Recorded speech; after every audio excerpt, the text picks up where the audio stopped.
사람이 이동하거나 짐을 옮기는 데 사용되는 도구, 교통수단의 발전은 인류의 역사와 함께 해왔다 해도 과언이 아닐 정도다. 6000년 전 바퀴를 발명해 증기기관을 실용화시키고 자동차를 개발해왔으며 길바닥에 깐 나무 선로 위를 말이 수레를 끌며 다니던 것을 나무 선로는 철로로 바꾸고 수레를 끌던 말은 기차로 변모시켰다. 1903년 미국의 라이트 형제에 의해 하늘을 나는 꿈이 이뤄진 이후 100여 년간 이룬 우리의 항공산업의 발전은 기적에 가까울 정도. 그러나 아직 기적은 끝나지 않았다.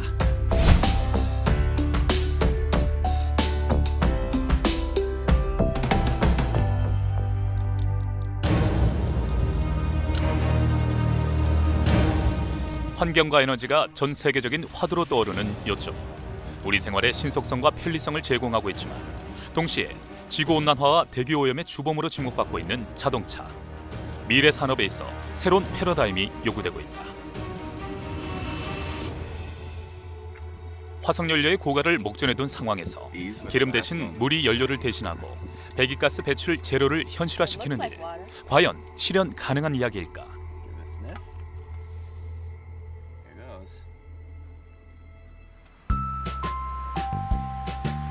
여기 공상과학 영화에서나 나올 법한 이야기를 현실화하기 위해 노력하고 있는 이 시대 기술 한국의 주역들.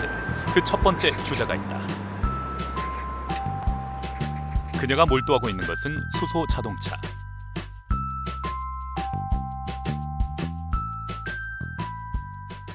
수소하고 이제 공기 중에 산소가 전기화학 반응을 일으켜서 발전을 하게 됩니다. 그래서 전기가 나오는 거고요. 그 전기가 이제 모터를 돌려서 차가 가는 일종의 전기차라고 보실 수 있습니다. 근데 지금 나와 있는 전기차들은 이제 전기의 소스가 배터리가 되는 것이고요. 연료전지차 같은 경우에는 전기의 소스가 연료전지가 되는 것입니다. 그래서 그 전기로 모터를 구동해서 간다는 면에서는 그 배터리로 가는 전기차하고 연료전지에서 전기를 생산해서 가는 연료전지차하고 동일하다고 보시면 되겠습니다. 수소를 에너지원으로 사용하여 배기가스 배출은 전혀 없고 수증기만 나오는 100% 친환경 미래 자동차. 수소 자동차는 차량 내부에 주입된 수소가 공기 중에 산소와 반응해서 전기를 생산하고 이를 이용해 모터를 돌려 자동차를 움직인다. 수소 자동차를 연구하는 데 있어 수소와 산소를 반응시켜 전기를 생산하는 소형 발전기, 연료전지의 개발이 핵심 과제라 할 수 있다.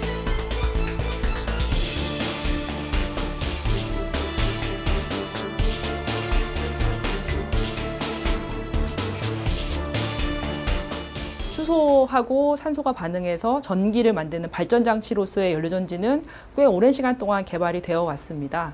근데 이제 그거를 차에 적용을 해서 연료전지에서 나오는 전기로 전기 모터를 돌려서 이제 차가 가도록 하는 거여서 그 가솔린이나 뭐 LPG 같은 것들이 엔진을 돌리는 거 하고 수소가 연료전지를 구동해서 전기를 만들어서 모터로 가는 차하고는 조금 그러니까 다른 개념의 차라고 생각하시면 될 것 같습니다.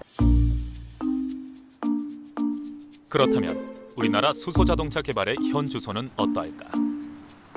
자랑스럽게도 우리의 기술력은 세계 속에 우뚝 서 있다. 전 세계 자동차 업계에서는 미래형 친환경 자동차로 수소 자동차를 주목하고 있는 것일까? 하이브리드카와 전기차 등 친환경 자동차 개발이 미래 자동차 산업의 동력으로 손꼽히는 이 시점에서 수소 자동차 시장을 선점했다는 건 쾌고 중의 쾌거이다.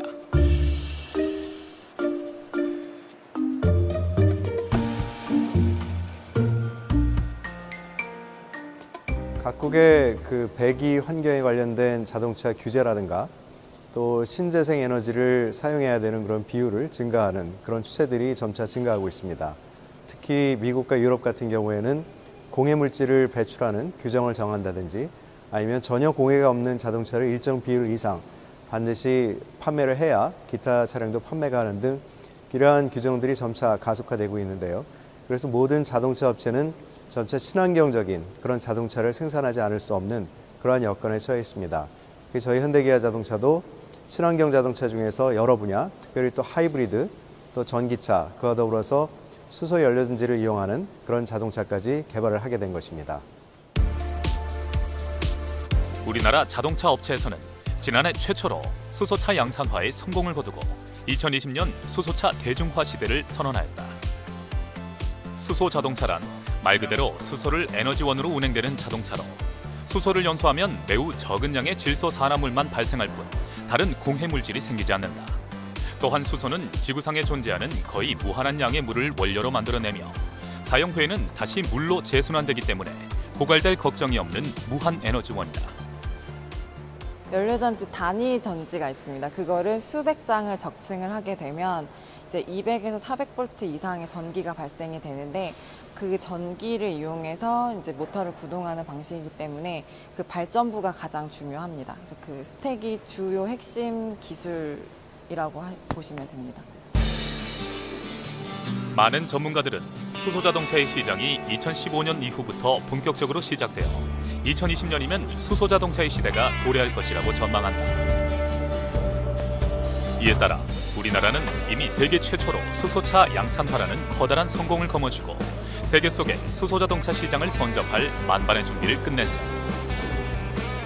이제 본격적인 수소 자동차 시대를 앞두고 사회적 기반을 조성하는 일만 남았다.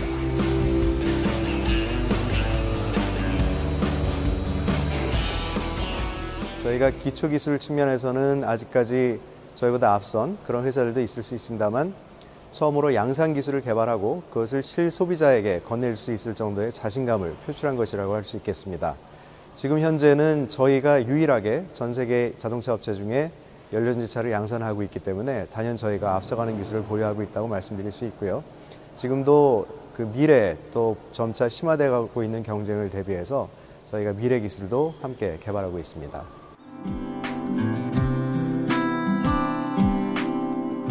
수소 자동차 시대, 우리는 어떤 준비를 해야 할까? 이에 대한 해답을 구해보기 위해서 우리나라에 위치한 15개의 수소 충전소 중 지난 2011년에 완공되어 활발하게 운영 중인 곳을 찾아보았다. 이곳은 수소가스 제조기와 저장용기, 충전기와 연료전지 등의 시설을 보유하고 동시에 승용 차량 30대를 충전할 수 있는 비교적 대규모의 수소 충전소입니다.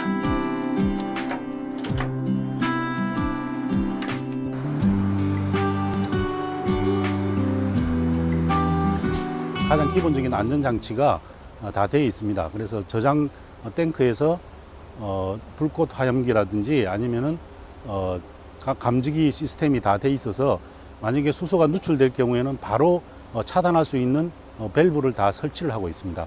그리고 수소는 기체 중에서 가장 가벼운 기체이기 때문에 만약에 누출 시에는 바로 하늘로 올라가게 돼 있어서 생각보다는 안전성이 더 있습니다. 뿐만 아니다.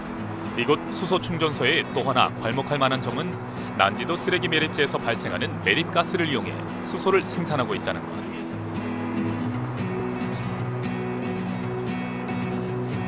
다른 수소 충전소들이 주로 도시가스나 LPG를 원료로 활용하는 데 반해 이곳은 쓰레기 매립가스인 LFG를 수소로 전환시키는 기술을 개발, 실제 자동차에 연료로 주입시켜 운행할 수 있도록 돕고 있다. 폐자원을 재활용해 신재생 에너지를 만들어내는 이곳의 수소에너지 생산 방식은 한 해 수백여 명의 방문객을 불러 모으고 이곳을 자타공인 신재생 에너지의 랜드마크로 자리매김하게 만들었다. 수소에너지 개발에 가장 필요한 요소, 시민의식 고취를 위한 훌륭한 기반 시설이 된 것이다.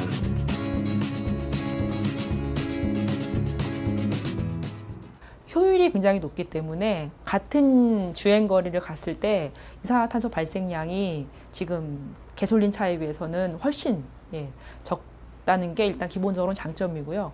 근데 이제 천연가스에서 수소를 뽑아내는 것도 어떤 과도기적으로 보고 있는 것이고 좀 더 먼 미래에는 태양광이나 풍력에서 나오는 전기로 이제 물을 분해해서 수소를 만드는 거를 궁극적으로 그리고 있거든요. 이제 그렇게 되면 진정한 의미에서 이제 이산화탄소 발생이 전혀 없는 그런 그 정말 친환경 발전 장치 내지는 친환경 수송 기술이 되는 거죠.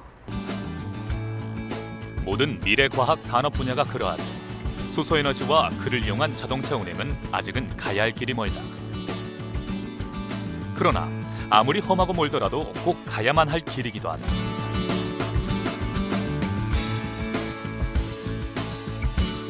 지구온난화와 대기오염이 세계적인 문제로 부각되는 이 시점에서 이산화탄소 배출 제로의 신화를 기록하는 수소 자동차의 개발은 반드시 이루어져야 할 현실이고, 화석연료의 고갈을 목전에 둔 상황에서 지속 가능한 에너지, 수소 에너지를 개발해 상용화하는 일은 가능한 한 빠른 시간에 달성돼야 할 과제일 것이다.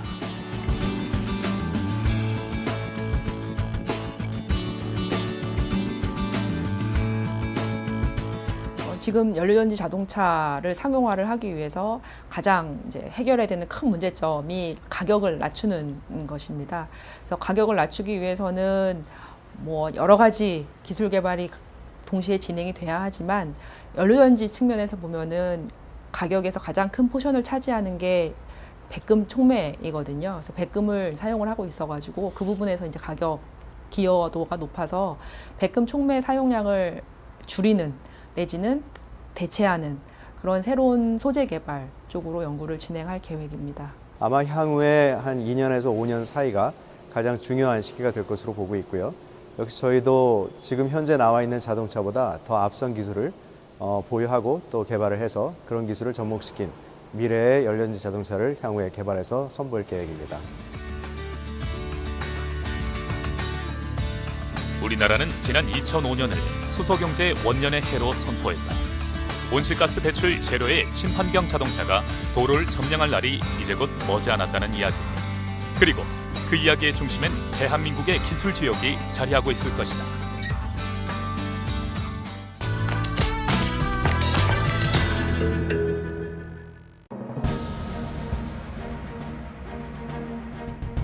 미국의 심리학자 에이브럼 매슬로는 인간이 가진 5가지 욕구 중 안전의 욕구를 생리적 욕구 다음으로 꼽고 있다.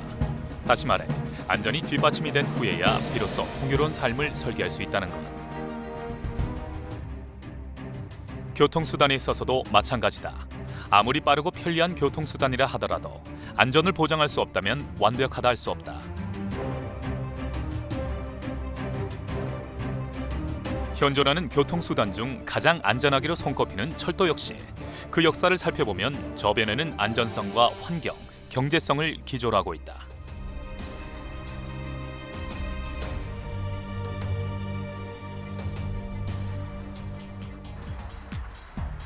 그렇다면 이쯤에서 궁금하다. 미래 과학기술력과 창조력으로 완성해가는 안전한 철도. 그 미래 비전은 무엇일까? 차세대 철도 산업을 이끌어갈 기술 한국의 미래 주역에게 이야기를 들어보자.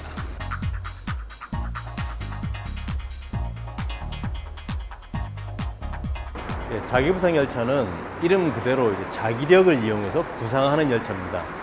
자기력을 이용하기 위해서 저희가 어떤 걸 쓰냐면 이제 전자석을 씁니다. 전자석을 차량 밑쪽에 넣어서 레일 밑에 이제 전자석이 위치하게 되는데 그 전자석에다가 저희가 이제 전원을 적절히 공급을 하게 되면 그걸 이제 제어를 하는데요. 저희 같은 경우는 약 8mm 정도 이제 선로에서 뜨게 되는데요.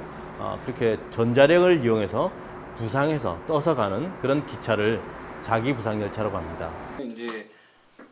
기본적으로 자석은 같은 극끼리 서로 미는 힘을 가지고 있다. 이 간단한 원리가 바로 자기 부상 열차의 원리이다. 그리고 수백 톤이 넘는 열차를 띄우기 위해 엄청나게 강한 자석이 필요한데 이를 위해 초전도 자석을 만들어낸 게 바로 자기 부상 열차의 기술력이다. 우리나라에서는 현재 뛰어난 기술력을 바탕으로 자기 부상 열차를 생산하고 여러 지역에서 개통을 앞두고 있다. 제일 처음 만든 차량은 이게 자기 부상 열차라는 것이 된다라는 가능성을 이제 확인을 했고요. 아이디어는 있었지만 그거를 실제 차량으로 만들 수 있느냐는 거는 다른 문제였기 때문에 이렇게 자기 부상 열차가 만들어질 수 있다는 걸 확인한 수준이었습니다. 두 번째 만든 차량은 이제 거기서 좀 더 진일보해서 과연 승객을 태울 수 있는 수준이 될까? 그냥 실험실에서 왔다 갔다 하는 것이 아니고 실제로 그 노선을 건설해서 승객을 태울 수 있는 수준이 될까 하는 것을 확인하는 정도가 됐고요. 세 번째 만든 이 차량은 이제는 이 수준이면 승객들로 하여금 돈을 내고 탈 수 있는 그런 영업 노선에 투입할 수 있는 수준이 되는구나 하는 것을 이제 확인했고, 이것을 그 실제 노선을 또 저희가 만들어서 거기에 투입해서 그 시범 운행을 할 수 있는, 저희가 그 시범 노선이라고 하는데 그거를 건설해서 거기에 투입해서 이제 운영을 할 계획이 있습니다.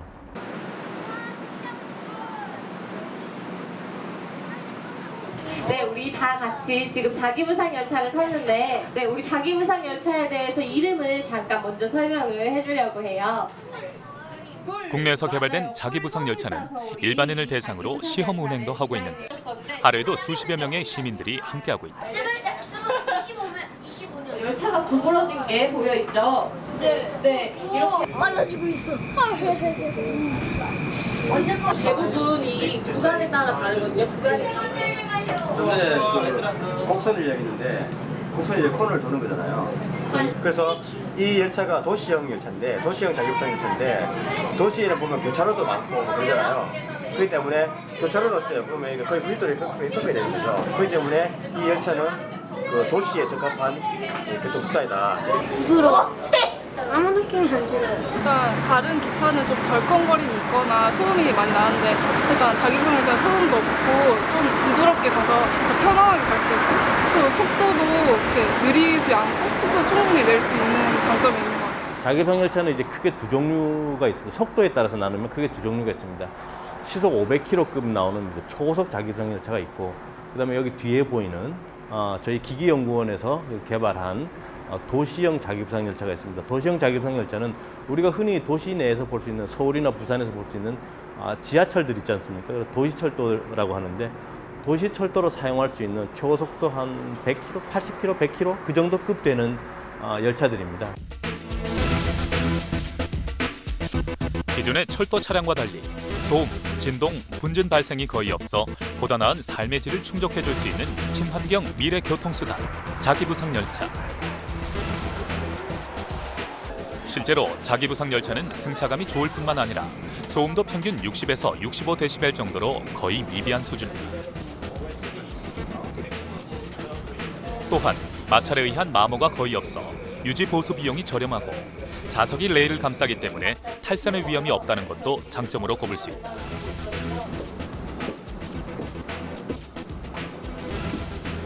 가장 중요한 것이 부상 제어 기술이겠습니다. 차량이 떠서 가야 되기 때문에 부상을 해야 되고, 그 부상력이 일정하게 유지가 돼야 되기 때문에요.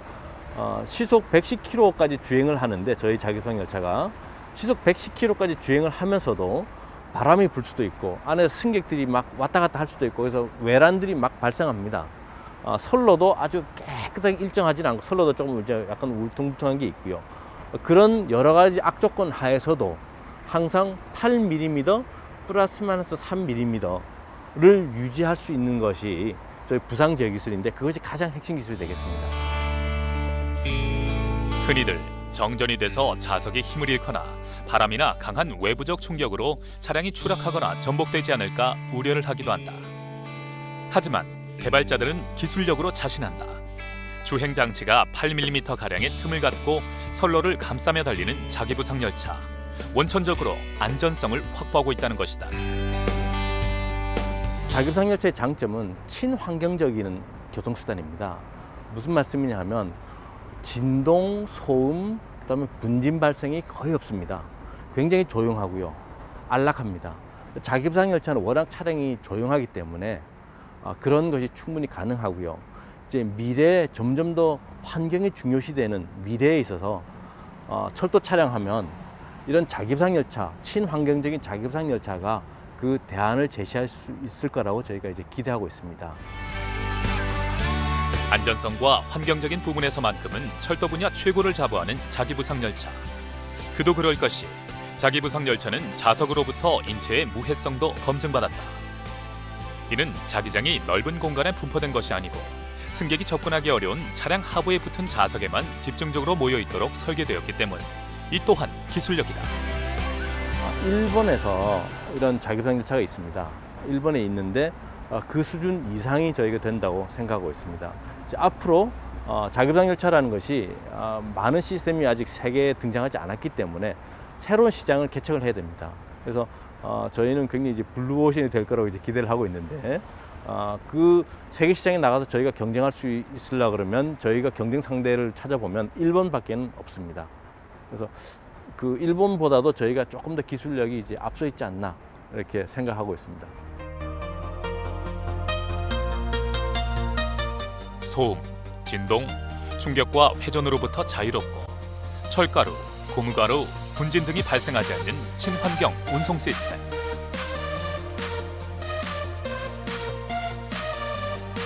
그 개발의 선두에 대한민국이 있다는 사실이 자랑스럽다.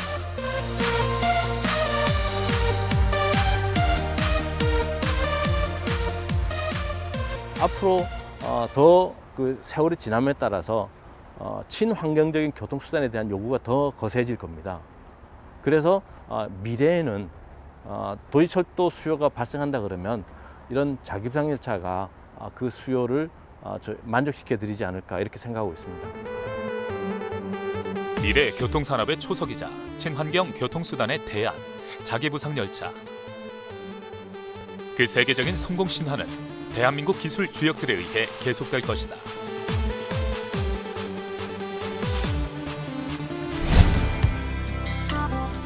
그리고 여기 대한민국이 주역이 되어 이끌어갈 또 하나의 미래 철도 산업, 무가선 저상 트램도 있다.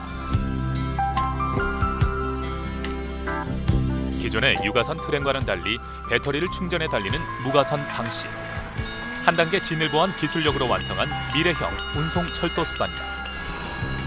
그 KTX나 일반 철도는 지역 간 이동입니다. 지역 간을 빠르게 가는 게 고속철도고, 그 다음에 지하철은 아주 도심지 내에서 많은 사람을 실어나르기 위한 게 지하철입니다. 그거보다 한 단계 밑에 버스와 지하철 중간쯤의 수송수단을 가지는 게 트램입니다.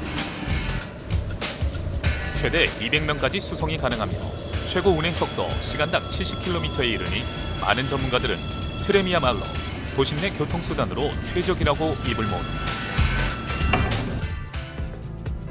그렇다면 트램 개발에 있어 대한민국 선구자 역할을 하고 있는 또 한 명의 기술 한국 주역을 만나 보다 자세한 이야기를 들어보자.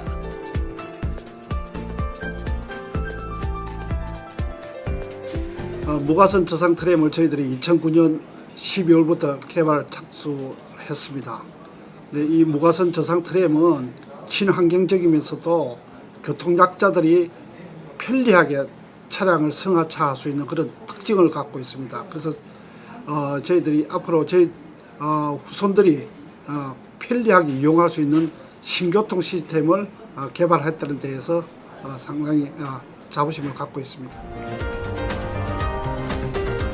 자동차를 대신할 도심 내 미래형 운송수단으로 이미 전 세계 380여 국가에서 이용하고 있다는 트램. 그를 만드는 기술력에 한해서는 우리나라가 세계적인 위치를 차지하고 있는 만큼 트램의 국내 상용화도 곧 이뤄질 거라 기대한다. 도시가 성장도 하지만 쇠퇴를 합니다. 우리나라의 대부분 도시들이 이제 쇠퇴를 하고 있습니다. 그 첫 번째 이유는 자동차가 점점 들어옴으로 해서 집가 상승, 공해 문제로 어떤 상권이나 그 주택이 다 시외로 빠져나가게 돼 있습니다. 그러면 도심 공동화를 가져오게 돼 있죠. 거기 차로 가득 찹니다. 근데 더 이상 인구는 늘지 않습니다. 우리는 더 이상 신도시는 지을 수 없습니다. 그러면 어떻게 그 도심을 재생시킬까의 문제에 사람들은 봉착한 것입니다. 그래서 그 도심을 재생시킬 수단으로서 가장 중요한 게 하나의 그 동맥이나 핏줄이 되는 게 바로 교통인데, 그러한 가장 싸고 파급 효과가 높은 게 트램인 것입니다. 이렇듯 미래형 도시 건설에서 필수 불가결한 운송수단으로 트램이 각광을 받는 이유는 수 가지의 장점이 있지만 무엇보다 어린이, 노인, 장애인과 임산부 등 교통 약자들에게 접근성이 용이하다는 것이다. 오는 2030년 노인 인구를 포함한 교통 약자들이 전체 인구의 55%에 이를 것이라는 전망을 예측해 본다면 트램의 상용화, 머지않은 미래에 현실이 될 것이다. 버스나 택시나 이런 대중교통 도로에서 운행하고 있는 대중교통 수단보다 그 대용량으로 사람들을 많이 실어날 수가 있는 부분이 있고요. 그리고 지하철하고 좀 비교를 해보면 일단 이제 건설비가 적게 드는 지하철의 한 3분의 1 그 정도 수준으로 건설을 할 수가 있다는 그런 장점이 있습니다. 이러한 내용이 가능한 데는 무가선 저상 트램이 기존의 트램과 호환성이 100%에 달하기 때문이다. 또한 일반 도로에 레일을 설치해 전기를 동력으로 주행하기 때문에 고가 도로나 철로 등 기반 시설을 갖춰야 하는 기존 경전철과 달리 별도의 전용 궤도나 역사 시설을 설치할 필요가 없다.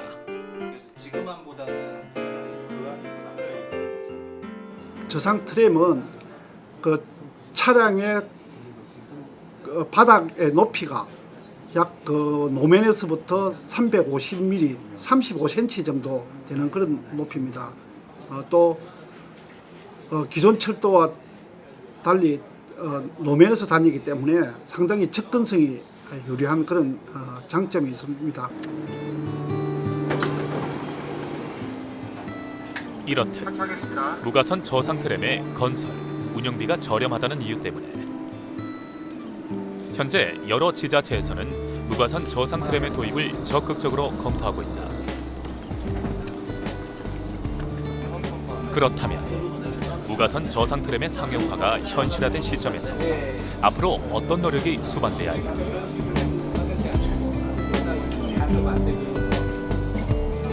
운영한 무가선으로 다닐 수 있는 거리에 한계가 있습니다. 근데 저희 거는 이제 전기 자동차하고 동일한 방식인 배터리로 운영을 하는 무가선 방식이거든요. 그러니까 배터리 방식의 트램은 저희가 세계에서 제일 긴 거리를 갈 수 있는 이제 그런 차량이기 때문에 그 20km 이내에 그 편도 길이를 갖고 있는 트램이다라고 보시면 세계적으로 경쟁력이 있다고. 보통 트램이라고 하면 상부 전선에서 전기를 공급받는 유가산 트램을 떠올리는데 요즘 각광받고 있는 미래형 트램은 전기 자동차처럼 2차전지 배터리를 충전해 달리는 무가선 방식입니다. 이러한 시류에 한 발 앞서 우리나라 기술 주역들은 2009년 12월부터 약 41개월에 걸쳐 전력 공급 가선이 없어도 1회 충전으로 수십 킬로미터를 주행할 수 있는 유무가선 하이브리드 저상 트램을 완성했다.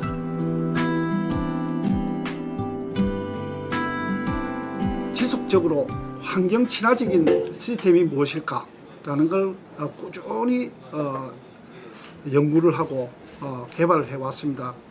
그래서 저희들은 그 자기부상열차, 그 환경 친화적인 자기부상열차를 이미 개발한 바가 있고, 저희들이 이제 2000년도 오면서부터 해외에서 많이 운행되고 있는 저상 트램을 2009년부터 정부의 지원에 의해서 개발을 하게 되었습니다.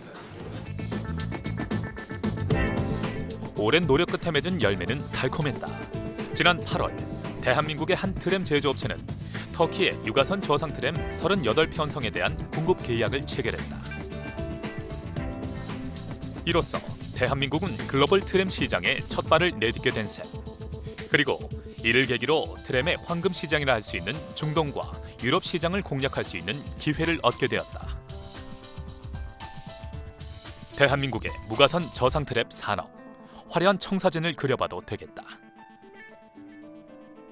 앞으로의 30년, 50년은 트램이 아닌가 판단을 합니다. 그러니까 외국에서도 표현하기를 도시 내의 대중교통수단 중에 가장 인간 중심적인 교통수단이 트램이라고 하는 거죠. 트램은 내 앞으로 오는 겁니다. KTX나 지하철이나 이거는 가야 됩니다. 내가 버스도 타고 내리기 힘들죠. 예를 들면 지하철 4, 5층 높이를 오르내려야 됩니다. 왜 용인경전철, 김해경전철, 의정부경전철이 수요가 안 나오고 나홀로 교통이 되는 이유는 뭐냐면 접근하기가 어렵기 때문에 그렇습니다.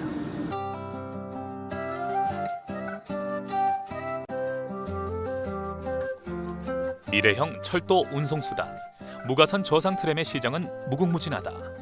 현재 전 세계 수백여 도시에서 이미 운행을 하고 있으며 그 수는 앞으로도 기하급수적으로 늘어날 것이다. 그뿐인가 세계적인 추세에 발맞추어 국내 수요 역시 활짝 열릴 전망.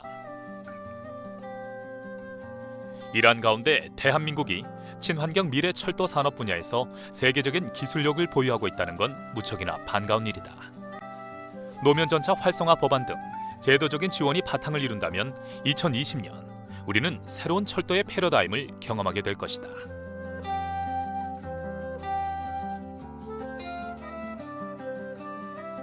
그런 어떤 교통정책만 변한다면은 기존 도심에서도 충분히 운행이 가능할 것으로 보고 있고, 특히 신도시, 새로 계획되는 신도시에는 많은 수요가 예측되기 때문에 무가선 저상 트램이 2020년경 되면은 국내에서도 많은 수요가 예측되고 있습니다.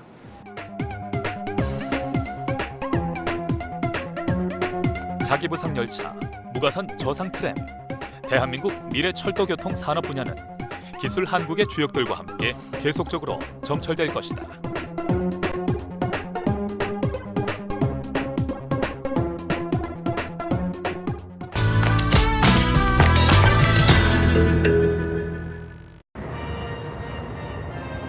영화 속 주인공이 되어 자가용 비행기를 타고 눈 깜짝할 사이에 목적지에 도달하는 꿈. 누구나 한 번씩은 꿔범직한 내용이다. 국산 기술로 개발 중인 첨단 민간 소형 항공기가 성공적인 시험 비행을 선보였습니다. 총 이륙 중량 1633kg의 4인승 단발 피스톤 플롭기로 최대 속도는 시간당 389km, 최대 비행거리는 1850km입니다. 각자 차고에 차를 주차해 놓듯 집 앞에 자가 비행기 한 대쯤 세워놓는 일. 어쩌면 가까운 미래에 이뤄질 수 있지 않을까. 그러니까 이제 이번에 했던 KC100이 최초였고, 이걸 저희가 수출하는 것도 지금 고려는 하고 있습니다. 이제 지금 당장 만들어진 사업은 그 공사에서 기본 훈련기 이전에 있는 그 사관생들한테 교육시키기 위한 용도로 해가지고 KC100을 그 용도로 쓰겠다 해가지고 방사청과 계약을 맺었고요. 자동차와 철도 산업 분야에 비해 상대적으로 약했던 항공 산업 분야가 대중에게 부각되기 시작한 건 지난 2011년 국내 최초로 민간 소형 항공기를 자체 개발하면서부터다. 그리고 그 성과의 중심엔 항공 분야 기술 한국의 주역이 있었다. 네, 저희가 우리나라 항공기 역사는 군용기 역사부터 시작을 했습니다. 그래서 1970년대 창정비라고 해서 외국에서 들여온 군용기를 정비하는 일부터 시작을 했고요. 1980년대 이제 제공호를 면허 생산을 해서 항공기 완제기를 생산을 시작을 했습니다. 그래서 그다음에 헬리콥터 MD-500이라는 헬리콥터도 면허 생산을 했고요. 그러다가 1990년대 말에 가서 T-50이라는 고등훈련기에 대한 자체 설계를 시작을 합니다. 그래서 2000년대 초에 우리 스스로 고등훈련기, 제트훈련기를 개발을 완료를 해서 현재 우리 공군에서 사용을 하고 있습니다. 우리나라의 실질적인 항공산업은 해방 이후 비행기를 정비하는 작은 일에서부터 시작됐다. 그 후 외국에서 들여온 부품으로 비행기를 조립하는 기술력을 익혔고 점차 설계에서 제작, 생산에 이르는 전 과정을 아우르게 됐다. 우리나라에서 유일한 항공기를 설계부터 시작해서 제작해서 전부 다 고객에 납품하는 유일한 회사입니다. 그래서 제품군으로 보면은 주로 이제 프로펠러 타입의 훈련기, 그 다음에 제트 훈련기가 있고, 그 다음에 이제 육군에서 사용하는 이제 헬리콥터, 군수 유틸리티 헬리콥터가 있습니다. 미국이나 일본 등 항공 분야 선진국에 비해 조금은 늦게 후발주자로 뛰어들었지만 우리나라의 항공 산업 분야의 성공 가도는 놀랍도록 수직 상승하고 있다. 특히 1985년 한국형 전투기 사업의 시행과 함께 각종 전투기 생산 기술이 발전하였고, 이에 힘입어 민간기 항공 개발 기술력도 꾸준히 발전을 거듭하고 있다. 전반적으로 이제 저희 군용기나 민간 항공기를 다 포함해서 보면 굉장히 우리나라가 항공기를 보유를 많이 하고 있습니다. 그러면 헬기는 전 세계에서 한 6위권이라고 하는 것 같고요. 그다음에 특히 이제 남북 통일이 되면 북한이 워낙 열악하기 때문에 항공 인프라도 열악하고 그다음에 여객 운송도 열악하고, 그다음에 산지가 많기 때문에 그걸 철도를 다 한다든지 고속도로 넣는 비용이 굉장히 많이 들어가기 때문에, 그러면은 거기 있는 활주나 이것들을 조금 개보수하면 항공 시장이 굉장히 열릴 걸로 보고 있습니다. 지정학적으로 산이 많은 산간 지형인 우리나라는 철도나 자동차 산업에 비해 상대적으로 항공 분야 산업이 발전할 수밖에 없다는 이야기.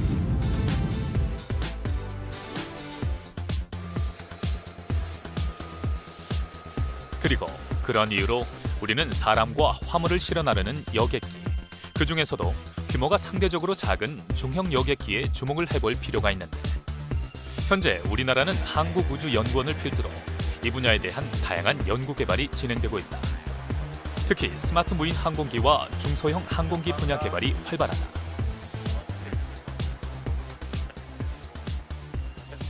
지금 보시고 있는 비행체는 수직 이착륙이 가능해서 그 연료도 줄일 수 있고, 그 다음에 그 어느 곳에서도 그 이륙 착륙이 가능한 그 비행체로서 우리나라에서 그 우리 기술로 100% 우리 기술로 개발한 스마트 무인기입니다. 그 2000년부터 한국항공우주연구원에서 개발을 시작을 했고요. 2010년에 비행에 성공했습니다. 1990년대 군수형 무인 항공기 개발을 시작으로 우리나라는 2002년 세계에서 두 번째로 스마트한 무인 항공기 틸트로터 기술을 개발했다. 이는 활주로가 아닌 노면 위에서 항공기가 마치 헬리콥터처럼 이륙하고 상공에서 비행기로 변신을 할 수 있는 기술력이다.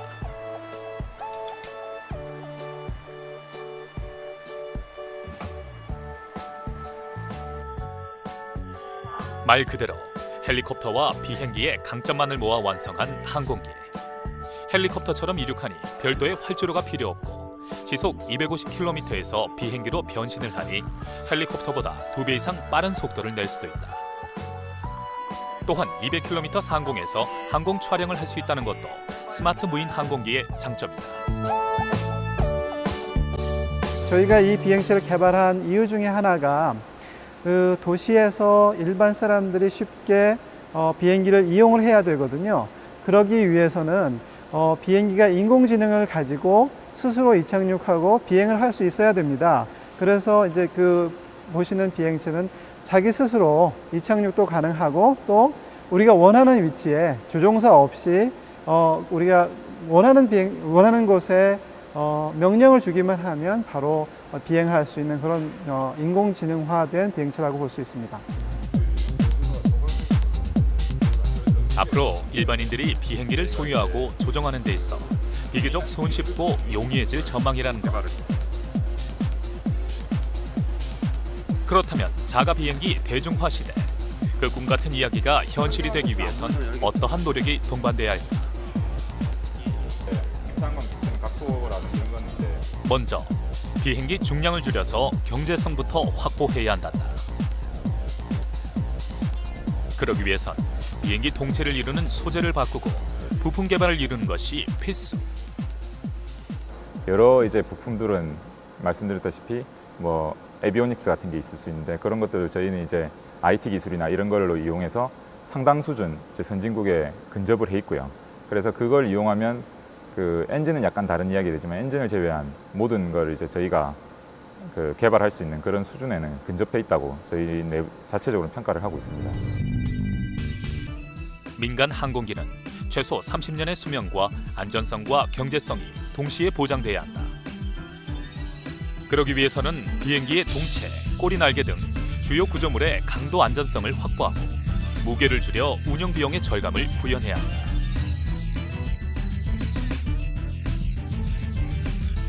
초경량 고강도 구조물 설계. 이게 바로 민간 항공기 연구의 핵심 기술인데, 자랑스럽게도 우리는 현재 첨단 소재 적용과 최신 설계 기법의 활용 등 민간 항공기 개발 분야에서 눈부시게 발전하는 기술력을 자랑하고 있다. 그 우리나라 국내 업체 그 한국항공우주산업하고 대한항공에서는 현재 지금 보잉사하고 에어버스가 세계 시장을 지금 양분하고 있는데요. 그 보잉사에서 최종 그 최신 기종의 787이라는 항공기가 있습니다. 거기에 그 아주 그 동체라든가 꼬리날개 부분 이런 부분들을 탄소 복합제로 만들거든요. 그런 부분들을 대한항공과 한국항공에서 자체 생산해서 납품을 하고 있습니다. 그 부분은 제작 기술에 있어서는 이미 뭐 미국이나 유럽과 거의 동등한 그 수준에 와 있다라고 볼 수가 있습니다. 설계 기술은 한 80-90%, 선진국의 80-90%는 충분히 따라왔다고 보고 있고요. 그 다음에 이제 최첨단 기술, 예를 가지고 요즘 이제 많이 얘기되고 있는 한국형 전투기라든지 이쪽에 들어가야 되는 스텔스 기술, 이런 것들은 뭐 몇 개 나라만 지금 개발했고 그것들이 논문이라는 걸로 전혀 발표가 안 되는 비밀 기술이기 때문에 그거를 우리가 개발하기에는 굉장히 오랜 기간이 필요한데 그런 기술 아니고는 한 80-90%는 선진국 수준에 왔다고.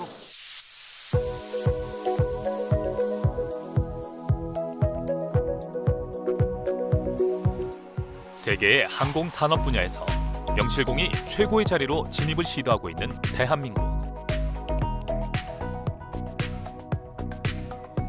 뛰어난 기술력을 바탕으로 다양한 도전을 시도하고 있다.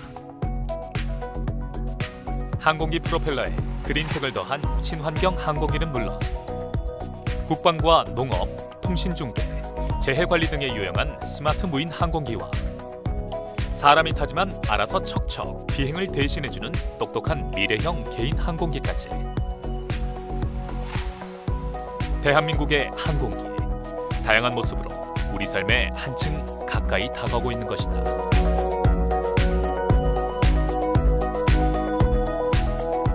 이번에 항공법이 좀 바뀌어가지고 스포츠업을 신청을 하게 되면 경량 항공기도 사용 사업에 사용할 수 있는 계기가 마련됐고, 또 일반 항공에서는 사용 사업이라는 것을 신청해가지고 국토부에 신청을 해서 인증을 받으시면은 얼마든지 사업을 할 수 있도록, 또 운송용으로도 쓸 수 있도록 이렇게 규정이 되어 있습니다. 항공기에 관한 국제법에 의하면 항공기는 국가의 항공기와 민간 항공기로 분류가 된다고 한다. 그리고 민간 항공기는 소유권이 개인에게 있는지 없는지에 관계없이 개인이 관리하는 항공기를 말한단다. 그렇다면 과연 개인이 항공기를 소유하고 관리하는 일이 흔한 일일까? 항공기의 대중화 시대, 어디까지 진척되었는지 궁금하다. 기본적으로 저희는 이제 우리 자가용 자격 증명이라는 그 자격 증명을 가지면은 기본적으로 항공기를 조종을 하실 수가 있습니다. 법적으로 40시간을 실비행을 하시면 되고, 과목은 총 5개 과목이 있습니다. 비행 이론, 그다음 교통관제, 항공기상, 항공법규, 그다음 공중항법 5가지의 이론이 같이 겸해서 총 40시간의 비행 경험을 하시면은 일반적으로 무보수, 돈을 받지 않고 조종하는 행위를 하실 수가 있습니다.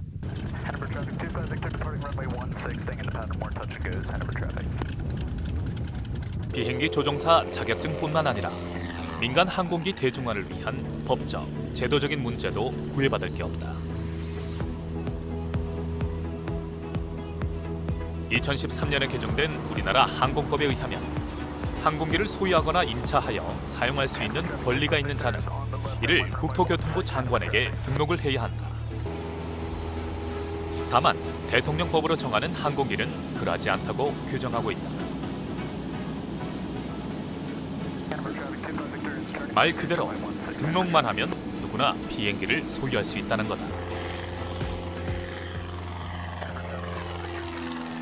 이런 그 소형 비행장에서 이렇게 레포츠용으로 이렇게 할 수도 있고, 또 이렇게 아주 먼 거리가 아닌, 지금 제가 배우고 있는 것은 경량 비행기인데 경량 비행에서 갈 수 있는 아주 먼 거리가 아닌 국내에 그 해당되는 그런 여러 가지 지역들을 또 갈 수 있다고 좀 들었거든요. 그래서 뭐 좋은 곳이 있으면은 차라든가 이렇게 다른 운송수단보다는 혹시 비행기가 빠르기도 하고, 또 하늘에서 볼 수 있는 그런 또 뷰가 틀리기 때문에 충분히 그 다른 레포츠에서 느낄 수 없는 그런 뭐 즐거움을 느낄 수 있다고 생각을 하고 있습니다.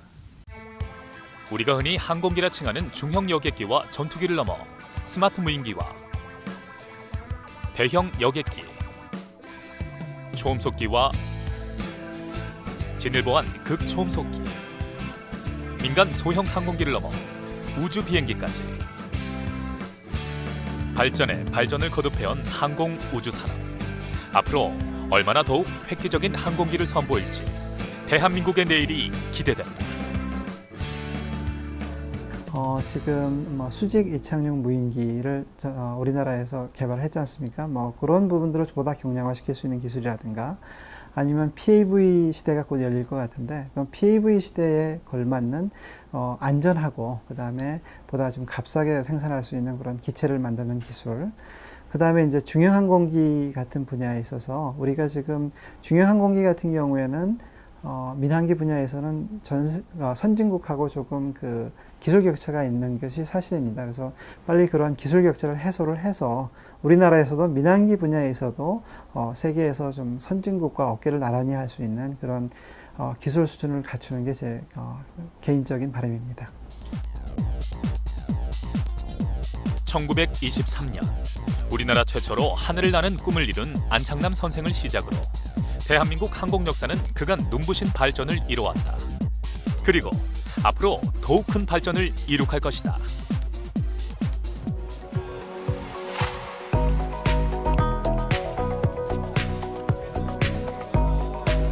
환경오염, 이산화탄소 배출 걱정 없는 친환경적인 깨끗한 자동차. 보다 안전하고 편리한 것은 물론 교통 약자까지 배려하는 착한 열차. 그리고 구름을 벗삼아 출퇴근을 가능하게 만들어줄 꿈같은 비행기까지. 보다 깨끗하고 편리한, 안전하고 친환경적인 첨단 교통산업의 미래. 대한민국 기술 주역들에 의해 완성될 것이다.